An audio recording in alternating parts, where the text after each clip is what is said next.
be disputed. I don't know if you would describe that as too sweet, but probably sour. It's WrestleZone on a Sunday night after an incredible NXT Takeover Vengeance Day. If you are with us live, go ahead and share the link so that you do not stink. And go ahead and hit that like button, sound off, and get on screen. Tonight's show will also be talking about WWE signing some big free agents over the weekend and making some huge moves for those superstars that aren't locked in by a major promotion. Plus, how does this change things for NXT going into the road to WrestleMania? Speaking of the road to WrestleMania, you could win these in the next couple weeks, these Road to WrestleMania activity and trivia books. All right? You're not giving away that T-shirt, John R. Clark, are you? You're holding up a WrestleMania. No. You're keeping that. That one's for you. This is man. We are just minutes removed from an incredible NXT takeover. If this is how NXT wants to remind you that they're still in the game, that Dynamite can be a show with bigger ratings, whatever, but NXT is a wrestling show for wrestling fans. It delivered grade A steak in the ring. I loved this show coming fresh off it. We'll get into it. Some people saying the main event sucked. They didn't like it. Irvine saying, man, what a takeover. People want to talk about Eli Drake. We will get into that. Now known as LA Knight. He is signed with WWE. We'll talk about that. We will do your 1 to 10 rating. All right, your 1 to 10 rating. Someone already giving us an 8 here. And if you're with us for the first time, go ahead and tell us where you guys are watching from. We want the people that are new to the show, we want to see you get on screen. We want to hear your voices. And for you guys on the podcast side of things, sound off. Hit us up on Twitter if you're just listening to audio, at WrestleZone.com. That's at WrestleZone.com. Thank you to Dave LaGreca from SiriusXM's Busted Open. He caught a little bit of one of our videos tonight on Twitter. Hopefully he's catching this too. And if not, that's okay. He has to wake up really early tomorrow.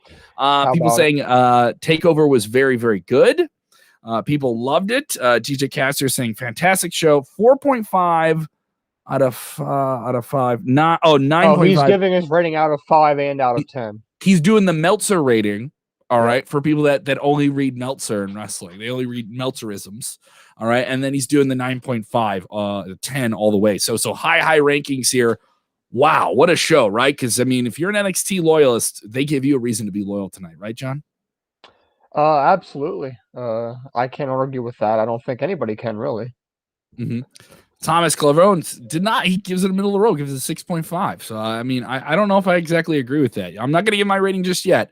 Hello, we got highs from north of the border in Toronto, Ontario, Canada. All right, thank you guys so much. Shout out where you guys are watching from. And people just want to talk about this. We'll get into. Let's start with the main event. This is a collision between two of the biggest stars out of the UK for WWE. The Prince, Finn Balor, the reigning NXT champion, coming off a serious jaw injury, had his jaw wired shut, and then got through the matches with Kyle O'Reilly. And then coming out of that, Pete Dunne wants a piece of him and has been calling him out for a long, long time. Sets himself up with this. Some people said he really wasn't set up like the prime champion, but when the bell rings, this guy delivers, and they delivered something very, very unique, very, very special, and very, very violent. If you didn't like this match, but you like violent wrestling, I think you're just going for a reach. I saw some people trying to be critical of this match, saying it was paced weirdly because there was a lot of like very fast-paced things on this show tonight. Well, that's the thing about some of this stuff is the fact that the first 4 matches are so good. It's like you're expecting so much out of the last one, but it's so hard to top what you've already seen. Which isn't a bad problem. That's not a bad problem to have. Sometimes it just feels like, it's missing something. Definitely. Continue to chime in here. Let us know what you guys think here. We're getting texts from overseas saying it's a 10 out of 10 show, saying that was a freaking 10. People love this show. Very rare for us to get a 10 out of 10 on the WrestleZone 1 to 10 rating. You're all the way in the zone. Have you ever given a 10 rating for anything? I don't think I've ever given a 10. I don't think I've ever dropped a 10. I've dropped 9s. But I don't think I've ever dropped a 10, so we'll see how close. I know what the rating is in my mind. Me too. You know what yours is? Yep. All right, so I know what the rating is in my mind. So we're gonna get to it here. People with a lot of different takes here. Back to Finn Balor. Lee Allen saying, would Finn come up again? Well, I mean, he came up in this match. there's plenty of times where all you have to do in a title match, I think, to have a very, very strong title match and then have a particularly great one, is make you believe that the challenger can beat the champion and take the title off of him. And there were several times in this match where you believed that Pete Dunne was going to beat Finn Balor. And they had this great storyline of the injury. Is that jaw injury healed? Is he 100%? Is his arm hurt? It was very, very technical, but they told a very, very beautiful chess piece story. And they did a lot of really violent things to each other. That finger breaking thing, though he isn't truly breaking his fingers. It looks brutal. It looks very guttural and brutal. Pete Dunne has never seen a person he didn't want to twist into a pretzel. And we saw that tonight. He also they had his nagging knee injury that kind of came up in the match, and that became a progressive thing. But Pete Dunne able to fend him off, hit the coup de grace, hit the 1916, and he is still the NXT champion. Now, after that, though, maybe what people are really talking about as the Undisputed Era, which has been backing up Finn Balor recently in the onslaught of Pete Dunne with his running buddies from Pat McAfee's squad, the Brand, right? As some people have dubbed them. No, WWE is not called them. Backed him up again. They tried to back him up again and hit the ring, start attacking Balor. All right, they throw the referee out of the ring. Undisputed Era hits the ring, running down the ramp, which I thought was a cool thing that they added a ramp to the Capitol Wrestling Center. And they get in the ring, clear the ring, and they pose, and you get that little graphic in the corner. They give you that little graphic where you think the show is done, and the graphic disappears, and Adam Cole, while they're all lined up, and he starts to give the pose, and you think they're going to too sweet to each other, and he's going to join the Undisputed Era, and they respect each other, and they're finally on the same page. There is no more tension. Are you going to turn your back? And boom, super kick to the face. Adam Cole lays him out. We're getting a mixture of Adam Cole, Kyle O'Reilly, and Finn Balor for the title. This is special. This has been built up to for a long, long time. Kyle O'Reilly coming out of the Undisputed Era, no longer the good soldier following the lead of Adam Cole. Now Adam Cole kicking him down as well. Roderick Strong in the middle. Is the Undisputed Era broken up? Who's going to challenge for the title? A lot of tension, a lot of things to tune in for moving forward. So that's one of the questions, though. We have a comment from Anthony here from YouTube that says, WrestleZone, what do you think of Adam Cole turning on Undisputed Era? Look, I don't think this was Adam Cole turning on Undisputed Era. I think this was Undisputed Era turning on Kyle O'Reilly. I think that Roderick, Adam, and maybe even Bobby Fish will remain together as heels again now, while Kyle O'Reilly will be a face. Balor, of course, will be a face. But this is very interesting because you think this is going to lead into something for whatever the next takeover may be. We don't know when that is. We assume somewhere around WrestleMania. But you have to wonder where this puts, and we see a lot of comments on here about Karrion Kross and Finn Balor. Where does that fit into this now? Because this seems like it's, again, going to be put on the back burner. What do you think's next for Balor? I mean, you think that triple threat, but when do you think we get that? Who knows? I mean, it's a match. If they're going to we haven't heard any plans for NXT to have a takeover the week of WrestleMania just yet. There has been nothing stated about that. People assume if NXT is going to be involved in WrestleMania, that it's going to be Finn Balor and Karrion Kross, but does it have to be those two? No. Does it have to be two guys? I mean, if NXT only has one match on WrestleMania, do you just want it to be two guys, or would you want it to be more of a showcase with several superstars in it? Some people might say the better money, the better long-running money. So maybe a fatal four-way. Fatal four-way. Who knows? I mean, we'll see where things come together, but definitely compelling. Like, that definitely made you think, like, this is going somewhere. This has been built somewhere. This is a page turner. I want to know what's going to happen next. That's never bad to end a pay-per-view like that, especially going into WrestleMania season. Yeah, absolutely. There's so much unpredictability right now. Look, I'm going to be honest. I've been surprised over the past couple weeks of just how poor NXT's ratings have came back. It's been 3 weeks in a row now where they've been very, like, the lowest they've been in 3 weeks in a row, like, since they came to USA Network. Basically 600K or below all 3 weeks. And that is basically, I think it needs to be a wake-up call for them. And what they did tonight, I really think will draw interest back into the show. What do you think with how they approached the ending tonight? Do you think this was always in the works, or do you think this is like, we need to do something big? I think this was always in the works. All the pieces matter. I don't think this would matter as much if Kyle O'Reilly didn't have those two matches with Finn Balor. They wouldn't matter as much if Adam Cole didn't have the loss to Finn Balor to win this title when it was vacated. So, I mean, everyone has an investment in this. Balor wants to stay on top and continue to be the champion. He didn't want to have to rely on a group to get this and do what he's done before in his career. Adam Cole wants to reassume his position and is still resentful of Finn Balor for taking that title from him. Let me ask you something else here quickly. We know WrestleMania is on April 10th and 11th. We know NXT did a takeover tonight on Valentine's Day. The question that a lot of people are going to have is, does NXT pull the trigger on NXT Takeover on Sunday, April 4th, which is Easter Sunday? Do they? I would say no. I would say, Okay. I mean, it's one thing to run Valentine's Day like they did tonight, right? And Valentine's Day, it's a fun holiday, but it's really a weekend. I don't think too many people tie that to the day of. Yeah. You know, I mean, we know plenty of people that celebrated last night. It's not always on a Sunday, obviously. It's not always on a Sunday. You know, next year it'll be on a Monday. So a lot of people will sell in a. When I heard people complaining about it, I was like, I don't think that's going to be as big of a deal. Wrestling's a nerd show. Nerds who are in couples, who are married, who have a significant other, they will find a way to watch the show. And if they didn't watch it live tonight, they're going to watch it live later tonight, or they're going to watch it in bits and pieces, or they're just going to watch the main event. But you think Easter's too much, right? I think Easter's too much. It's too much of you're going out in the middle of the day to like lunch. That could be one of those first big weekends where older people start to go out after vaccinations have come across the country.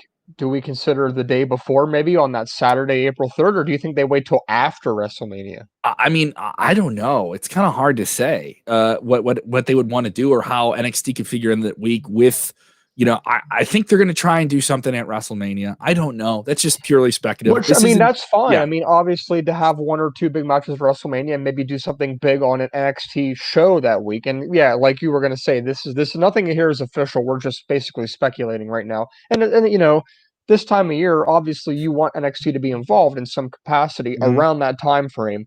And we're just basically trying to predict when that's going to be. We have no idea when it will actually be. I hope we find out soon, though. I mean, what do you think? They ain't going to hold off too long, will they? I hope not, but I mean, they got a ton of momentum coming out of this show. I'm not marking, but guys, this is a great ending. If you want to tune in and say, and you didn't watch NXT TakeOver or even follow what was happening with the show, we have the full results at WrestleZone.com. This was a great show. This is very, very good.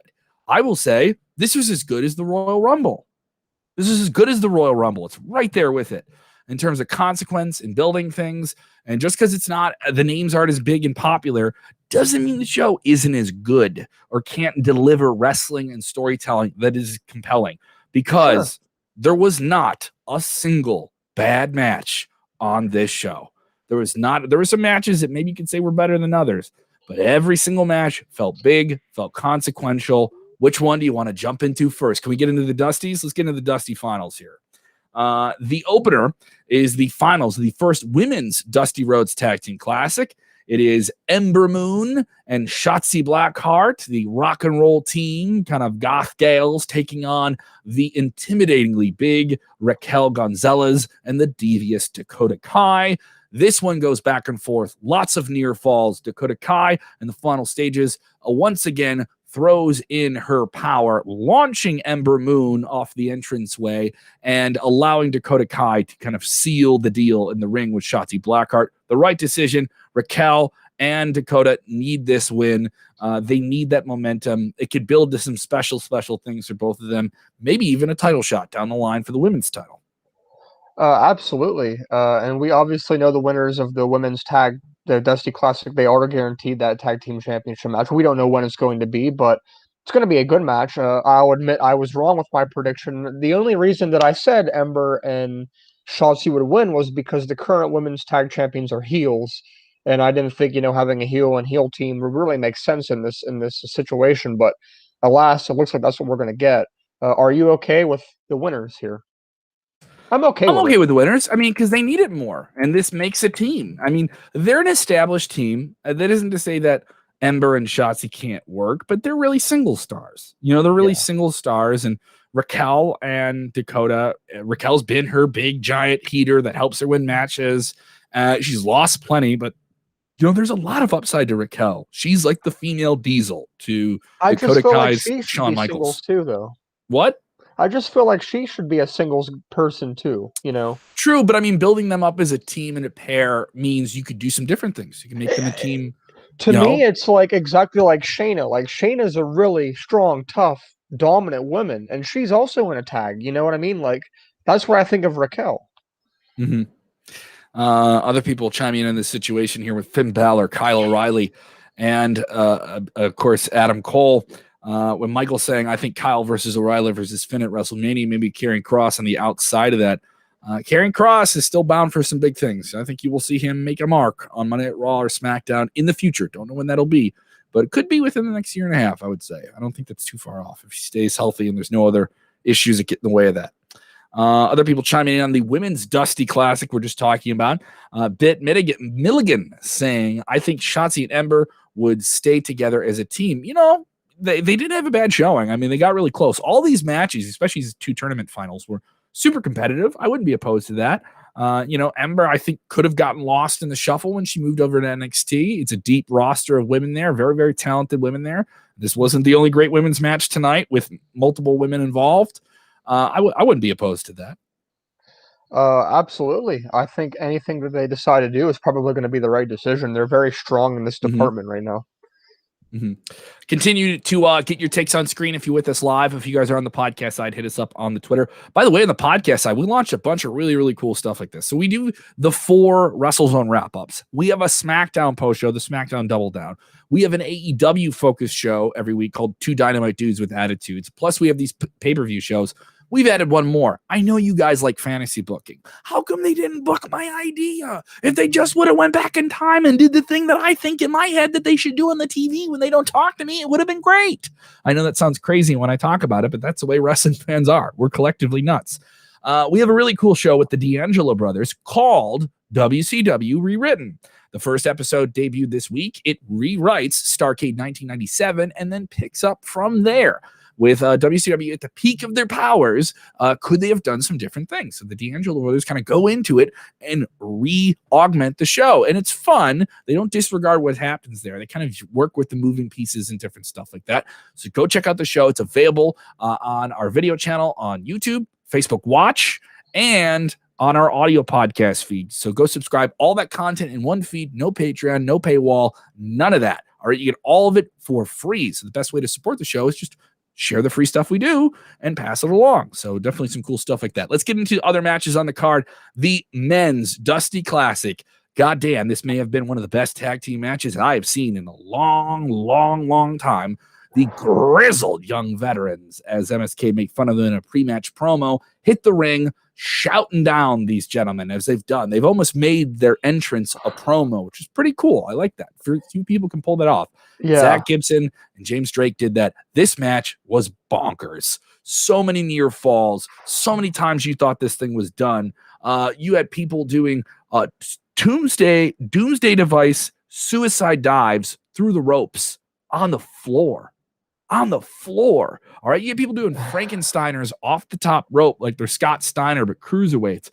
You had so many exciting things. MSK, formerly known as the Rascals, over an Impact, pick up the win. Grizzled young veterans were supposed to win this tournament. This is the second time they've gotten to the finals and lost. Yeah.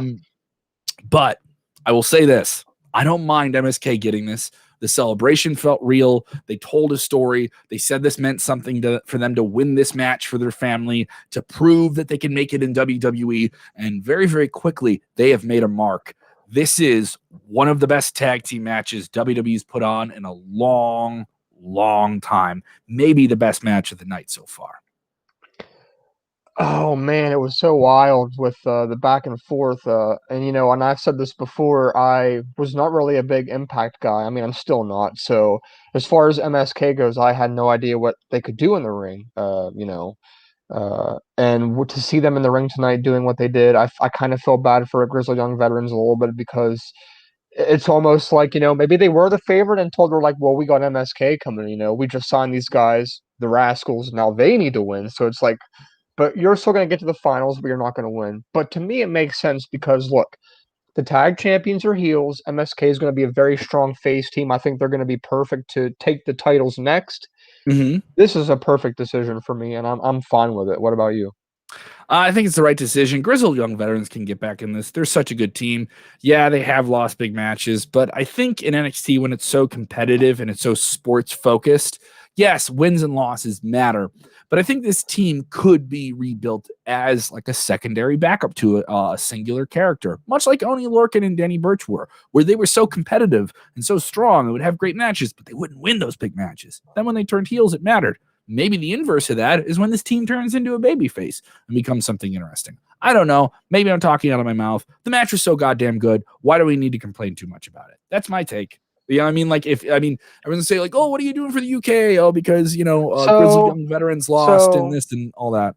Just from an overall aspect, then, give me your overall thoughts on the Dusty Cup for the men's side. What did you think about it as far as building new teams? Yeah, I got into this with Chris Hamblett from What Culture Wrestling on Twitter, and it was a very playful debate. Great guy. Met him. We've had great times. I think I met him at Survivor Series in 2019. Wonderful guy. Wonderful guy. We taped a podcast and the audio got messed up. Great guy. But we got into a debate about how he thought the tournaments were just purely functional. They were purely functional. I was like, how is a tournament where every single match matters is purely functional? That just strikes me as you want to watch something and you want to, like, you're not invested in it, so you just don't want to let yourself get invested in it. I think there's a lot of refusal of NXT's unadulterated greatness. And I think this is another example of, they're up against AEW every night. And AEW is the fun, hot, sizzle brand. But don't let AEW, with what they're doing, because they're doing some fantastic things. Opening the door, collaborating with New Japan, the work with Impact. We'll talk about that tonight. That I don't think that should distort your perception of what NXT is. And when it's great, it's great. Let it be great. And don't look into it and nitpick beyond just the surface. Like people complaining about how they ran down the card for Wednesday and had the people pose in front of a screen. I was like, yeah, like you would if you were in a fight. You would be weighing in and you would face off. So people could take your picture of the two sides are going to be in the match. I'm not opposed to that. I thought it made sense. Let's get into this one. Kashida versus Johnny Gargano. This one's been built up to. Even Triple H calling this one a dream match in his pre-show media call this week. He does a post-show media call. We will have audio of that up later tonight, along with this post-show as well. So you guys can check that out. We'll hearing from Triple H after the show. This match was bonkers. This was really great. This is the biggest match of Kashida's career in WWE, coming over from New Japan. Yeah, was he finally going to do it? Were they finally going to make the fulfill on all this stuff? And Johnny Gargano nearly lost several times, nearly tapped out several times. But shenanigans abound, and he finds a way to win this match. Johnny Gargano is still the NXT North American champion. Kushida comes up short yet again. I saw someone saying that WWE was racist because they wouldn't promote him. So there's some ridiculous. That's the dumbest take I saw online tonight. So I'm of the thought that this was a great match. Let the match be great. I almost want a rematch. Like I do want to see another rematch because there was just dirty little things that Johnny did in the match to get ahead. And Johnny is a certified chicken shiz heel who can have great matches and did the one final beat. He tripped him up in the ropes and took advantage of it and then nailed him with his finisher. Did something dirty, but it was a clean finish, but there's some mud on it for sure, right? I think there's chance for another rematch. I would love to see them do it on TV. Don't hold off on a takeover. Do this match on television. Give me a return match of these two on a Wednesday night on USA Network. Yeah, that'd be good, but still, you gotta be a little upset though with Kushida not winning. You agree? Yeah, I mean I get it, but I wouldn't go so far as to call it what the dumb person did on Twitter.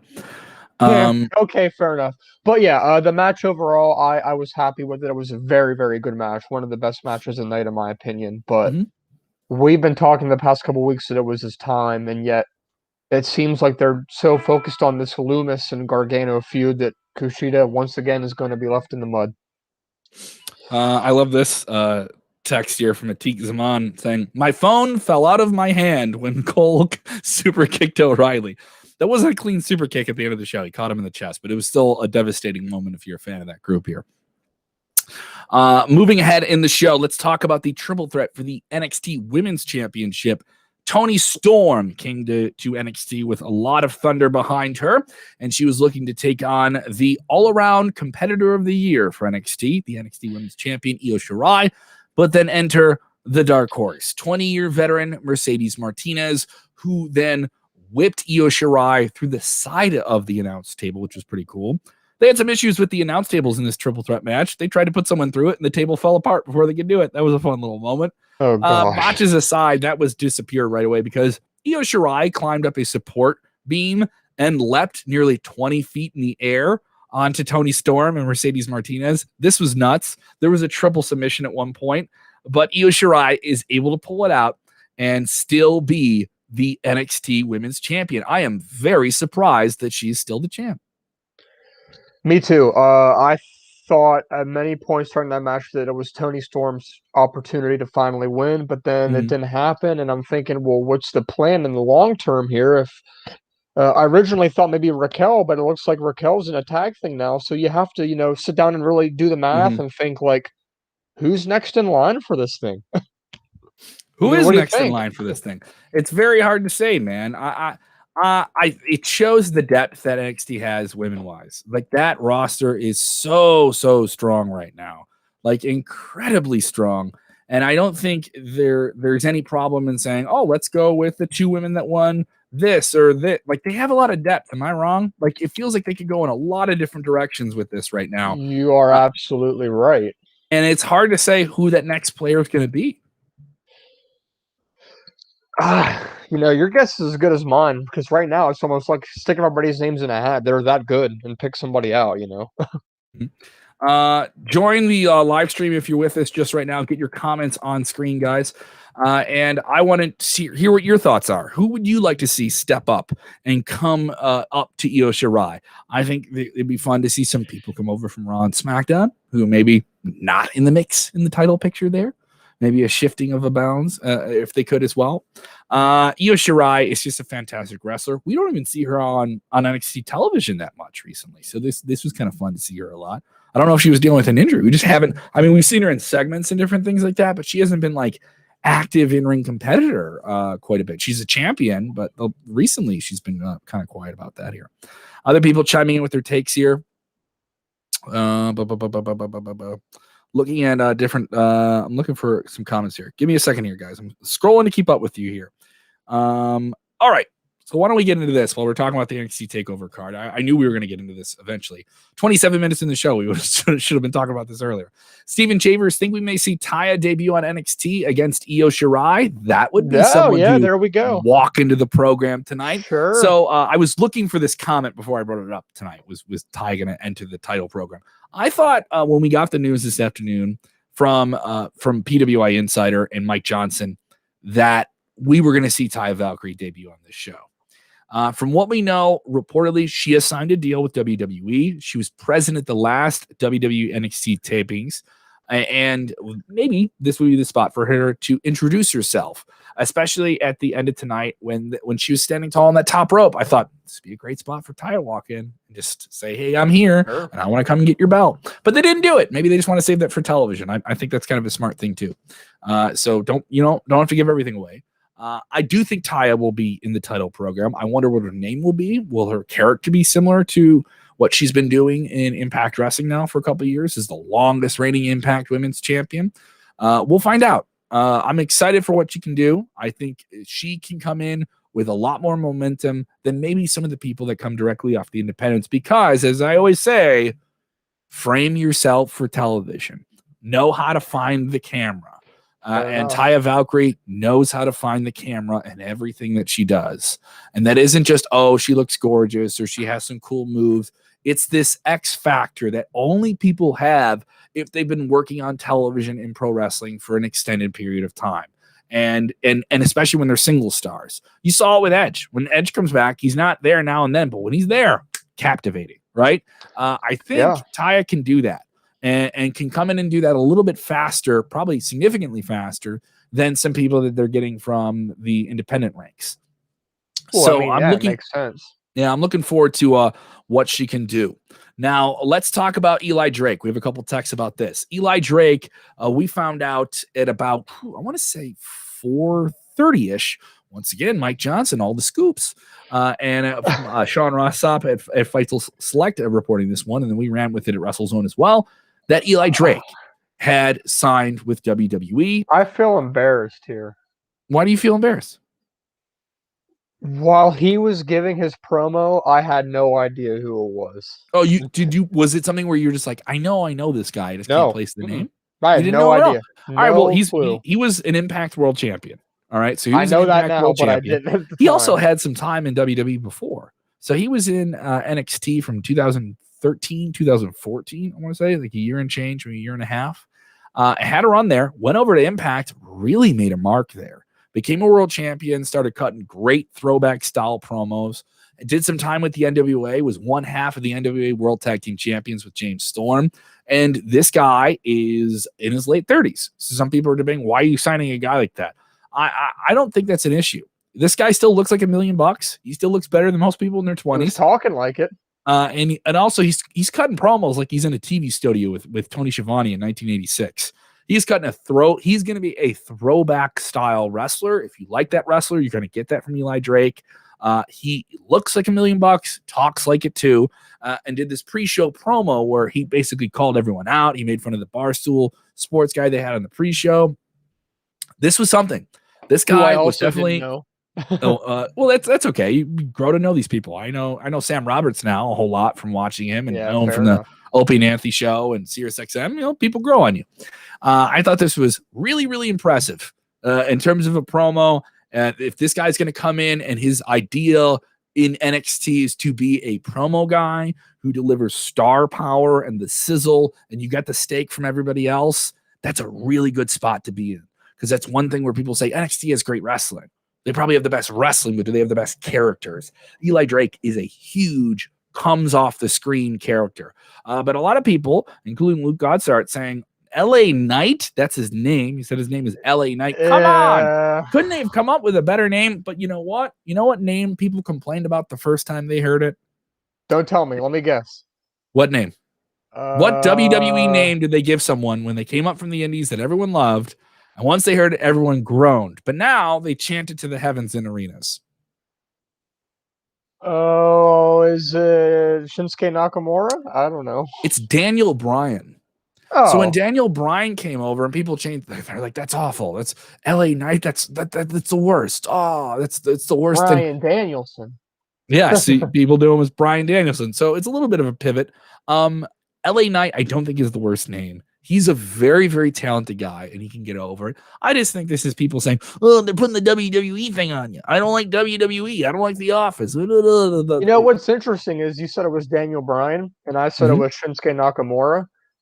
Shinsuke's Nakamura is actually Nakamura Shinsuke. So his is reverse too, It's just a reverse. It's not that different there. So a lot of people chiming in here. They don't like, they're like, here we go. He's the same character, just a different name. Yeah, that's the same character. Yep. If you get over it, you'll get over it. But I mean, if you just want to hang on to it and use it as something to yell about WWE at, you're going to do that. Michael Off saying T-Bar is a worse name. Dominic Dijakovic came over. Yeah. And Slapjack, those guys in Retribution, they got those names that came over from NXT. Yeah. They have a tougher time. LA Knight is not nearly as bad a name as those are. I heard a lot of people bringing up LA Knight shoes, LA gear, and like those different things. So we'll definitely say that. So people already yelling about all these different things here. I knew, all these different takes on different things here. A lot of people saying that DB, they just call him DB, they don't call him Daniel Bryan. So what have you.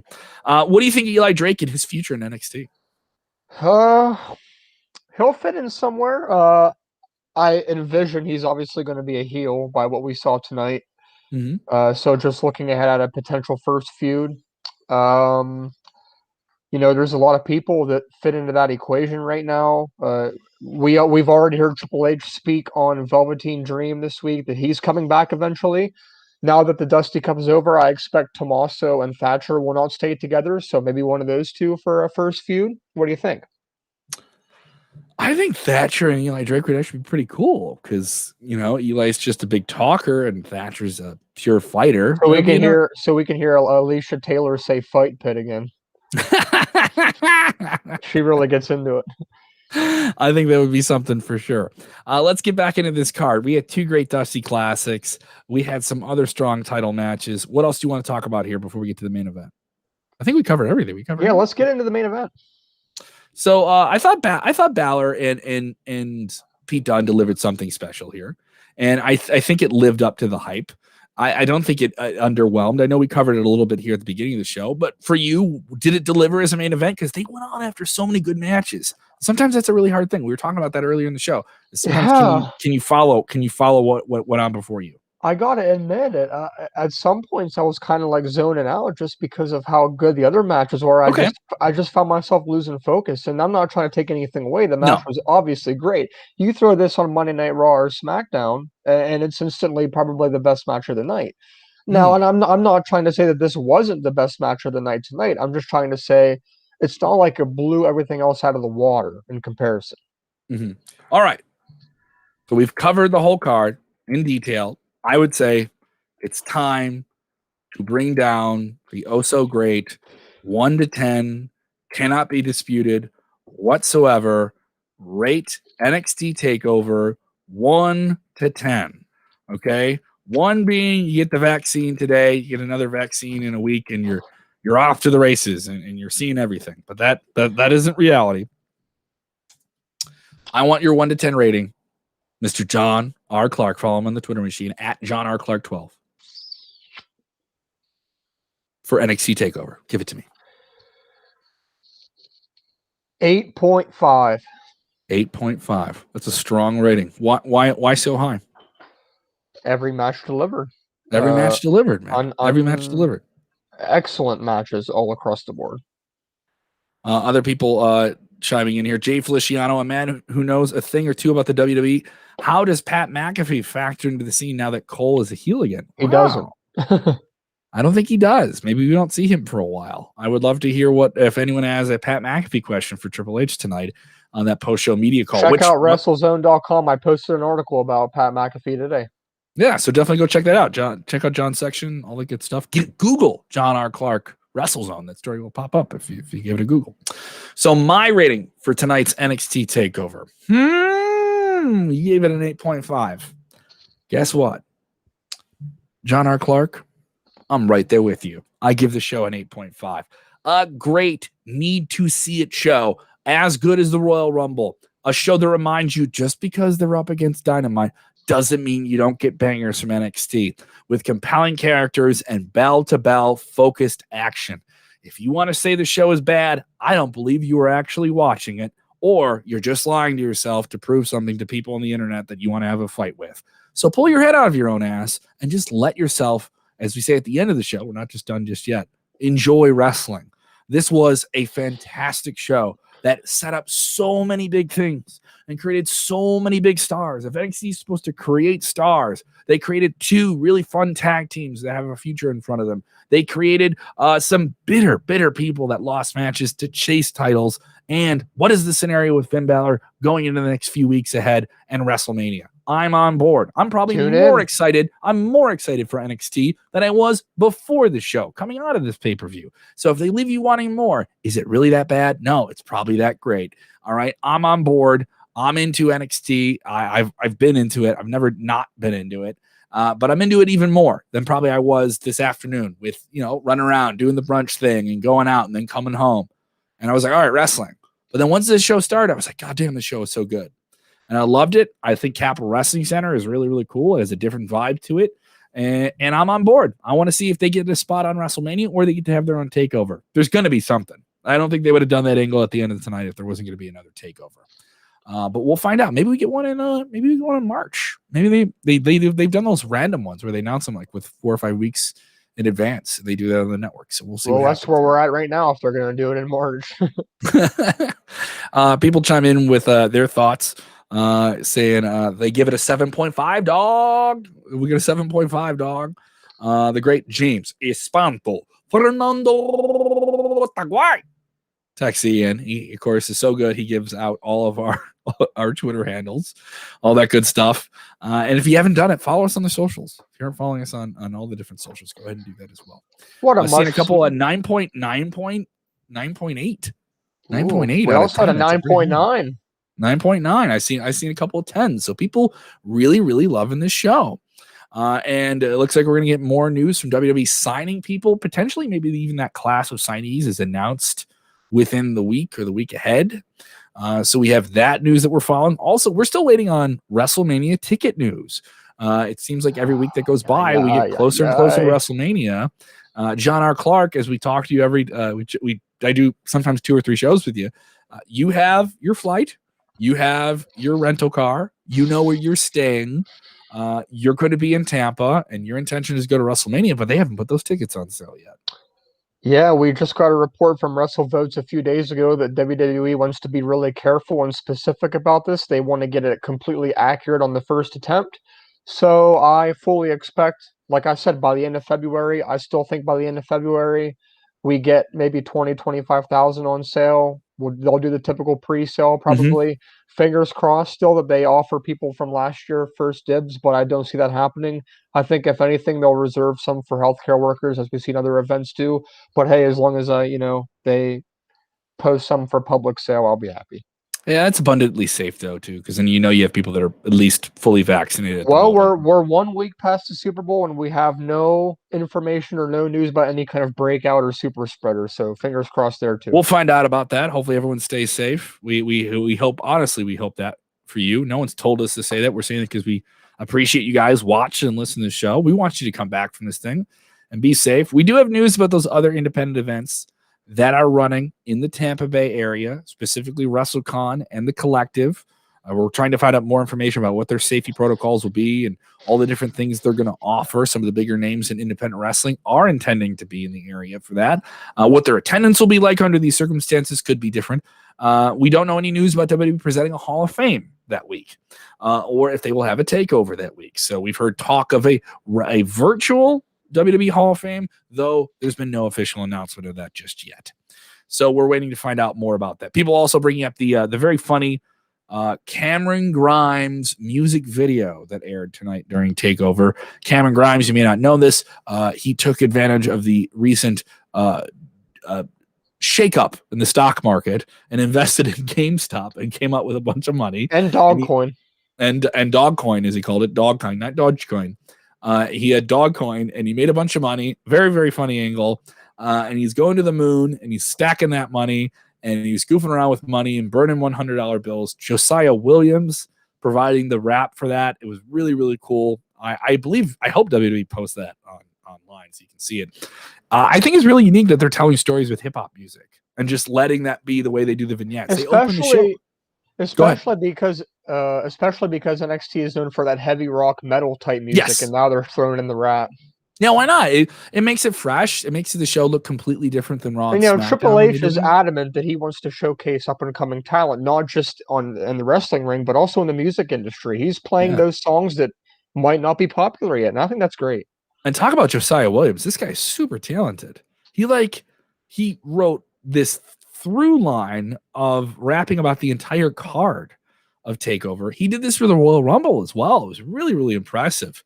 I want to see more of him. It makes it a fun treat. Like, what is he going to do for this card to make the show feel more? They have the ability to make huge. I mean, they got Elias to number 2 on the top 100 charts. They got The Weeknd's Blinding Lights last year to number 1 on the charts. And this year we'll probably get Save Your Tears launching up the charts too. It's the media effect that they've. I mean, heck, when Bray Wyatt got his new theme song last year, that was on the top 100 charts. Yeah, it's true. Streaming, man, people have more access to it. People asking, who is Josiah Williams? Josiah Williams did the rap for the video tonight that you saw with Cameron Grimes. He's very, very funny. He's been in the fold with WWE NXT for more than a few years now, and does a bunch of different things. He also rapped Adam Cole to the ring one time, which was pretty cool. Really, really talented guy, and also a great wrestling fan. He did some stuff for them on the Slammies, which was interesting as well. So I'm really into it here. Don't mind getting a question here from Mr. Esponto. If you guys have questions, you want to fire those off if you're with us here this late, I don't mind getting a couple in. You guys, Big Kev and John, what would you think if WWE used their hologram techniques to do a Hall of Fame. Can we not, please? Can we? Well, just not? we had. I don't know exactly what your question is here, James. Are you asking? Could we use this to induct people, but we have a presentation with like a hologram?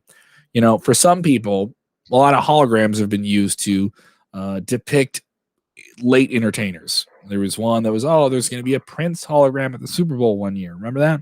And people were going to be really upset about it. There was a Michael Jackson hologram that was going to tour. And there was the metal legend Rodney James Dio. His band went on tour with a hologram of him, which was odd to some people, right? It's not perfect technology. You do need a specific type of arena and setup to do it. You need a low level of lighting to be able to put off, so it can't be super grand. It has to be dark for the hologram to be real. I think that's one thing I've heard about this. This could be something special.